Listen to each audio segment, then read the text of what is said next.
पंकजनेत्रय नमस्ते पंकजंघय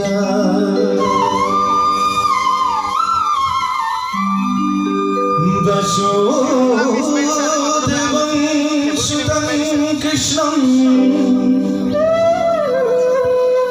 कंससनोदमर्दनम्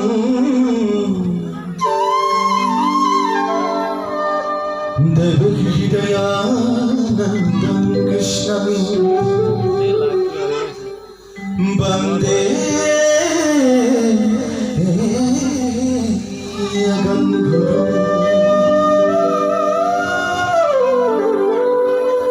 कृष्णं वन्दे जगद्गुरुं कृष्णं वन्दे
wasalang panggulanghayati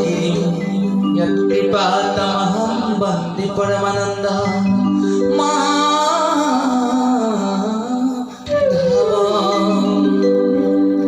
Hari Rama Rama Rama He Prabhu Hamasta तथा मैत्री समस्त अपने सकले जाने द्वापर जुगत अकुमारी कालते एटी सन्तान जन्म दी जीवंत हताशाग्रस्त भावे अतिबाहित करे पांडव जननी कुंती मातृ एदिन गंगा नदी तीरत सकलोरे अज्ञातते जगदीश्वर देवकी नंदन परम ब्रह्म भगवन्तक स्तुति करिছে श्री कृष्णाय वासुदेवाय देवकी नंदनाय नंद गोप कुमाराय गोविंदाय नमः नम पंकज नभ्राय नम पंकज मालिनी नम पंकज नेत्राय नमस्ते पंकजंघ्राय वसुदेवसुतं कृष्ण कंकशाननमर्दनं देवकी हृदयानंदं कृष्ण वंदे जगद्गुरु एनेहे नमितमय स्तुति भागी दयाल गुरु महापुरुष श्रीमंत शंकरदेव गुरुजने अति सजतने संग्रह कर महास्त कीर्तन श्लोक हिसाब से निबंध कर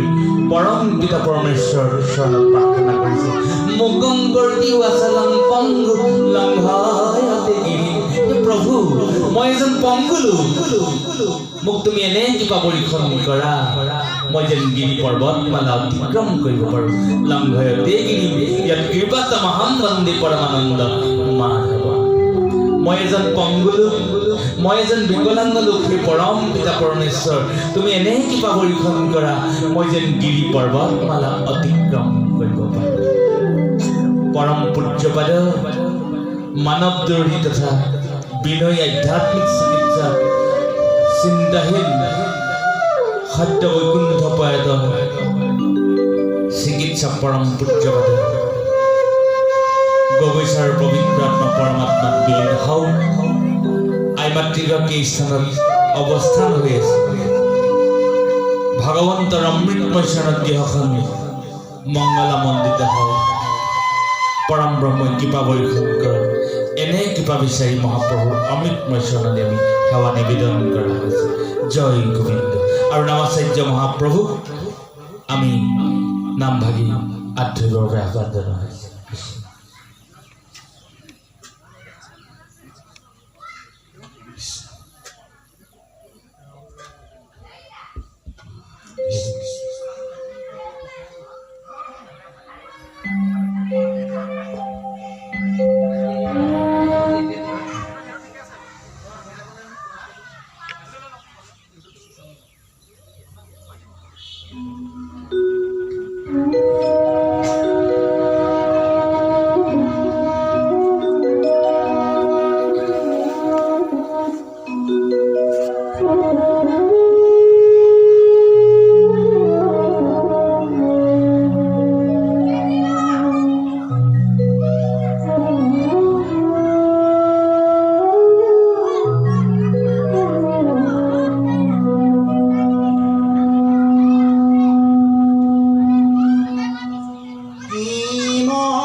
নাজানো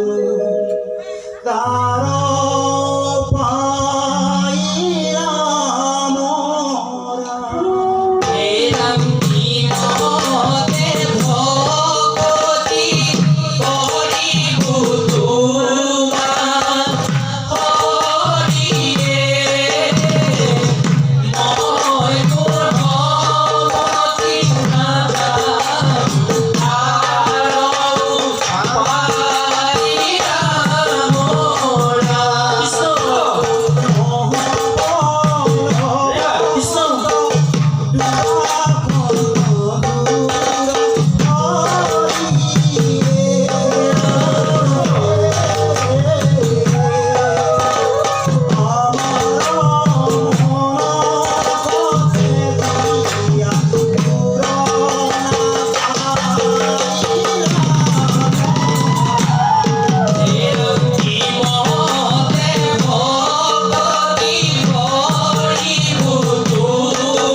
নাই নেকি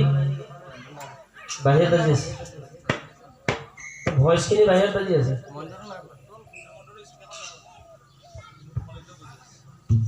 hello' hello' hello' see hello'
Hello, see.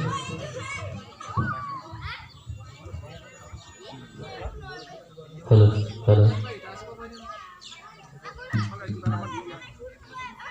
Hello.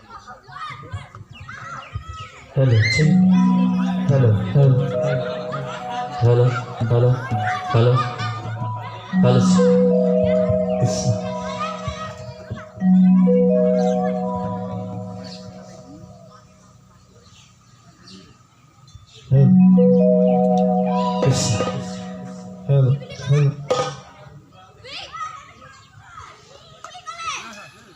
পূজ্যপদ বৈষ্ণৱ সমস্ত তথা মাতৃ সমস্ত আমি পুনৰবাৰ আপোনাসকলৰ চৰণলৈ আমাৰ সশ্ৰদ্ধ প্ৰণিপাত তথা শ্ৰদ্ধা নিবেদন কৰা হৈছে ঐতিহ্যমণ্ডিত শিৱসাগৰ ডিব্ৰুগড় সীমান্তৱৰ্তী মৰাণস্থিত অভয়পুৰৰ ইতিহাস আছে অভয়পুৰৰ ইতিহাস আমাৰ হৃদয়ত সোণালী আখৰেৰে অংকিত হৈ আছে আজি বহু বছৰ আগতে আউনীতি ডেকা সত্ৰাধিকাৰ শ্ৰী শ্ৰী দেৱানন্দদেৱ গোস্বামী প্ৰভুৰ জৰিয়তে লগ পাইছিলোঁ মৰাণৰ এজন বিশিষ্ট সমাজকৰ্মী ব্যক্তি শ্ৰদ্ধেয় কুশল দুৱৰী ডাঙৰীয়া তেখেতে লৈ আহিছিলে পবিত্ৰ নামঘৰলৈ সেই নামঘৰলৈ আহি যিখন বৃন্দাবনত যিসকল ঋষি সদৃশ ব্যক্তিক আমি লগ পালোঁ অভয়পুৰৰ আৰু অভয়পুৰৰ বাসিন্দাসকলৰ যি কৃষ্ণ চিন্তা সঁচাকৈয়ে অতুলনীয় আৰু সময় উপযোগী অভয়পুৰ অঞ্চলটো ইমান পবিত্ৰ অঞ্চল উচ্চ শিক্ষাৰে উচ্চ শিক্ষিত অসাধাৰণ গুণৰ অধিকাৰী হৈ প্ৰতিজন ব্যক্তিয়ে সাধাৰণভাৱে জীৱন অতিবাহিত কৰিবৰ বাবে আগবাঢ়ি আহিবৰ বাবে প্ৰয়াস কৰে এয়া কৃষ্ণ সংস্কৃতি আৰু গুৰু সংস্কৃতি নিদৰ্শন ভগৱান শ্ৰীকৃষ্ণৰ তুলনীয়া পিতৃ নন্দ ৰজা ঈশ্বৰৰ দেউতাক আছিল কিন্তু এজন সহজ সৰল লোক মিথিলাৰ ৰজা জনক এজন সাধাৰণ কৃষক আছিল শিশুপালৰ নিচিনা অত্যাচাৰী নাছিল এই পবিত্ৰ মৰাণ অঞ্চলত যিসকল বৰেণ্য ব্যক্তিক লগ পাওঁ প্ৰতিজন ব্যক্তি নিজৰ নিজৰ বিদ্যাৰে মহাগুণৱন্ত কিন্তু অতিকে সহজ সৰল তাৰ জ্বলন্ত উদাহৰণ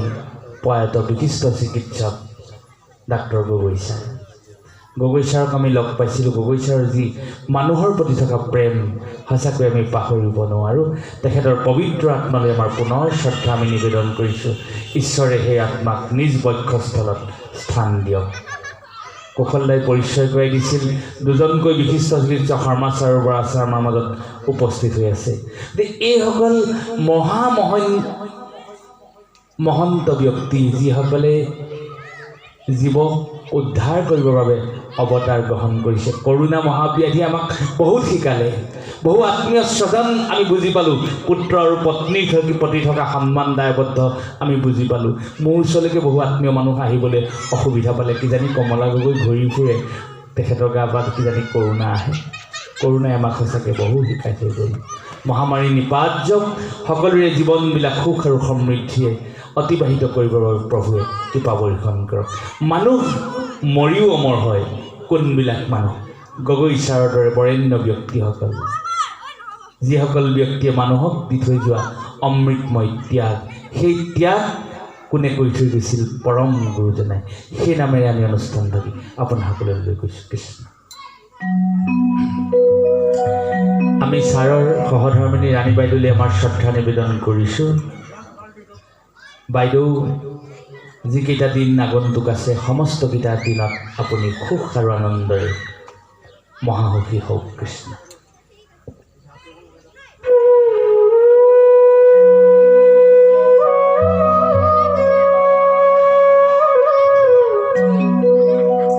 জন্মিলে মানুহ মৃত্যু হয়। যি বস্তু পৃথিৱীত সৃষ্টি হয়, সেই বস্তুবিলাকৰ ধ্বংস হয়। মোৰ দেউতা মৃত্যু হোৱা দেখিলোঁ, ককা দেউতা মৃত্যু হোৱা শুনিলোঁ, ময়ো বোলে এদিন মৃত্যু হ'ম, আৰু আমাৰ নতুন প্ৰজন্মও বোলে মৃত্যু হ'ব। আমি দুখ কৰোঁ, দুখ কৰিব নাপায়, কাৰণ ঈশ্বৰেও মৃত্যু গ্ৰহণ কৰিছে জীৱ কল্যাণৰ হকে। এই কথাটো জানিছিলে পৰম গুৰু মহাপুৰুষ শ্ৰীমন্ত মাধৱ গুৰু, যে পৰম গুৰুজনাও দেখোন এদিন বৈকুণ্ঠ প্ৰয়াণ ঘটিব। মাধৱ পুৰুষে মহাপুৰুষ শ্ৰীমন্ত শংকৰদেৱক সুধিলে, যিদিনা আপুনি ধৰাধাম ত্যাগ কৰি বৈকুণ্ঠলৈ যাব, আমি আপোনাক ক'ত পাম? কোন স্থানত গুৰুজনাক আমি পূজা কৰিম? মাধৱ পুৰুষৰ অমৃতময় প্ৰশ্নৰ উত্তৰত পৰম গুৰুজনাই দিয়া উত্তৰ,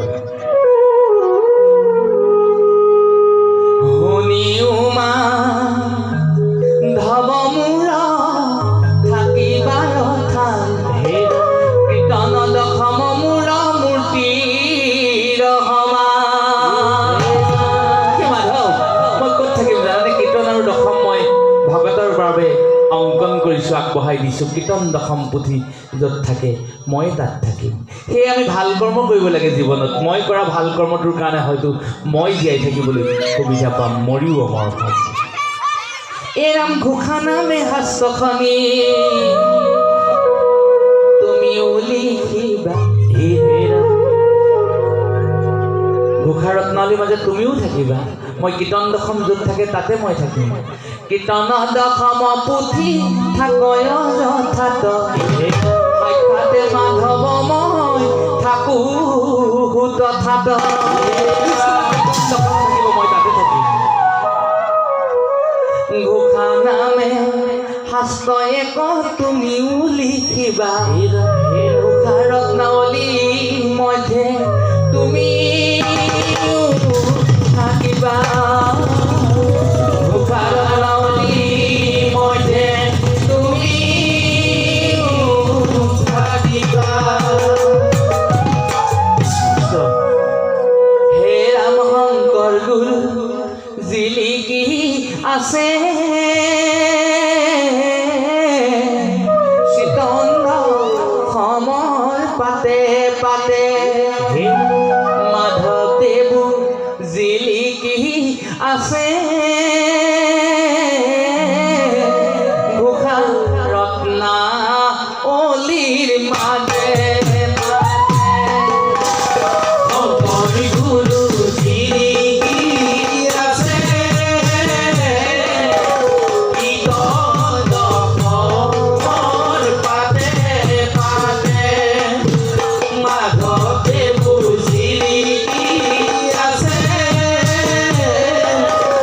Bukan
কিহৰ মই খেপালি বান্ধৈ চাৰি হাজৰ দাবী মই থকা বান্ধৈ বান্ধৈ ধৰি নাজপি মই থকা বান্ধৈ বান্ধৈ ধৰি নাজপি শংকৰ গুৰু জিৰিকি আছে কীৰ্তন মোৰ পাতে পাতে মাধৱদেৱ জিৰিকি আছে উশাৰতা বলি মাজে মাজে যোৱা হাস্ত মেলি আমাৰ নেপেলাই বাটেলি যোৱা হাস্ত মেলি আমাৰ নেপেলাই বাটেলি দুয়োজনাৰ গুণ গান উঠিছে জগতে অ শংকৰ মাধৱৰ গুণ দেখা পাই তাতে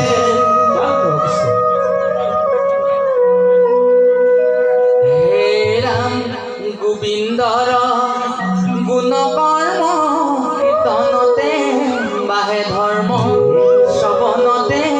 পাপ হৈব নাশ জানি বান্ধৈ লোৱা নাম গুৰুজনাই দিয়া দান হৃদয়তে হৰি বাস হৃদয়তে হৰি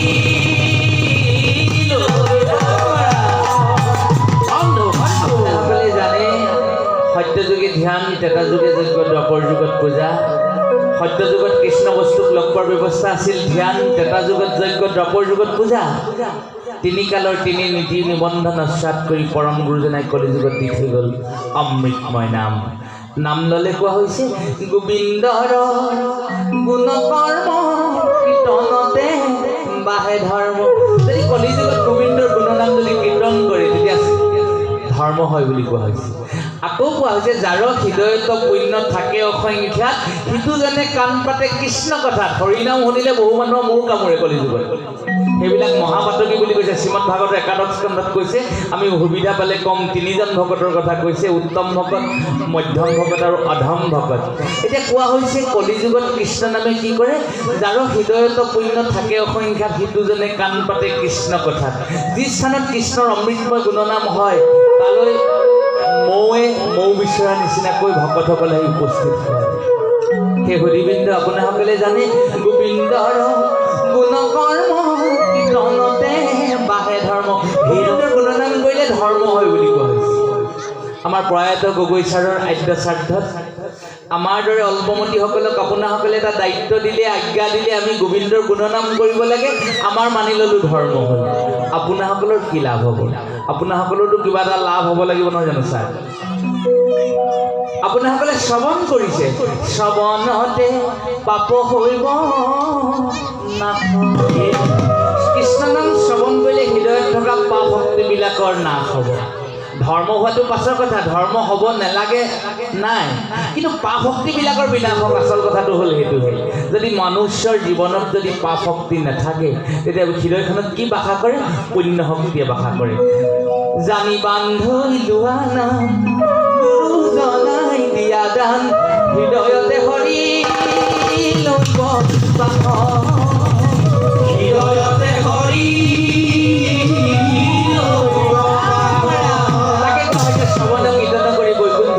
ধৰ্ম অৰ্থ কাম মুখ্য হবে আতপায় শ্ৰৱণ কীৰ্তনকে শ্ৰেষ্ঠ ভক্তি হিচাপে গুৰুজনাই মান্যতা প্ৰদান কৰিলে আমি অল্পমতী কীৰ্তন কৰিবলৈ দায়িত্ব দিয়া হৈছে আপোনাসকলে শ্ৰৱণ কৰি পৰম তত্ত্ব লাভ কৰিছে আপোনালোকৰ হৃদয়ত কি হৈছে কৃষ্ণ বাস কৰিছে জীৱৰ হৃদয়ত কলিযুগত কৃষ্ণ বাস কৰিলে কি হয়